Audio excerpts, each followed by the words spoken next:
दिशा सालियनच्या वडिलांच्या याचिकेवर 2 एप्रिलला सुनावणी होणार आहे। मुंबई हायकोर्टात 2 एप्रिलला ही सुनावणी होणार आहे। दिशाचा सामूहिक बलात्कार करून निर्घुण हत्या केल्याचा याचिकेत आरोप आहे। त्यामुळे या संदर्भात 2 एप्रिलला होणाऱ्या सुनावणीमध्ये नेमक्या काय घडामोडी समोर येतात हे पाहणं महत्त्वाचं आहे। दिशाच्या वडिलांनी या संदर्भात याचिका दाखल केली होती। दिशाचा सामूहिक बलात्कार करून निर्घुण हत्या केल्याचा या याचिकेमध्ये आरोप आहे।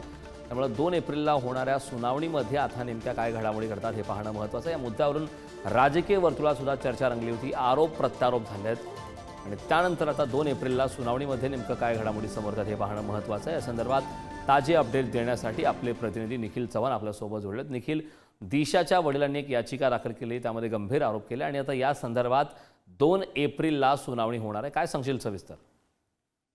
नक्कीच, कारण आपण पाहिलं दिशा सालियनच्या प्रकरणामध्ये जी याचिका आहे ती दिशा सालियनचे वडील सतीश सालियन यांनी दाखल करण्यात आलेली होती आणि याच याचिकेवरती आता 2 एप्रिल रोजी उच्च न्यायालयामध्ये मुख्य न्यायाधीशांच्या समोर ही सुनावणी आहे ती पार पडणार आहे। या संपूर्ण प्रकरणात पाहिलं तर दिशाच्या वडिलांनी जे प्रतिज्ञापत्र आणि जी याचिका दाखल केलेली होती त्यामध्ये अनेक धक्कादायक खुलासे आहेत ते देखील करण्यात आलेले होते आणि त्याच माध्यमातून आता चौकशी व्हावी असं देखील त्यांची मागणी आहे ती याचिकेत केलेली आहे। या प्रकरणाची सुनावणी आहे ती याआधी सुरू होती, त्याच याचिकेला क्लब करत ही याचिकेवरती आता सुनावणी आहे ती होणार असल्याचं देखील पाहायला मिळेल। परंतु या संपूर्ण प्रकरणात सतीश सालियन यांनी या याचिकेची एक प्रत आहे ती समीर वानखडे यांना देखील दिलेली आहे आणि समीर वानखडे यांच्या माध्यमातून त्यांच्या वकिलांच्या मार्फत उच्च न्यायालयामध्ये 26 प्रतिज्ञापत्र आहे ते देखील दाखल केलं जाणार असल्याची माहिती आहे ती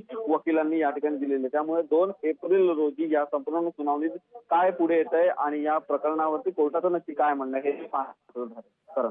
नक्कीच निखिल, या संदर्भात 2 एप्रिलला खरं तर सुनावणीमध्ये कुठल्या घडामोडी समोर येतात, काय सुनावणी होते हे पाहणं महत्त्वाचं आहे। खूप खूप धन्यवाद या महत्त्वपूर्ण अशा माहितीसाठी।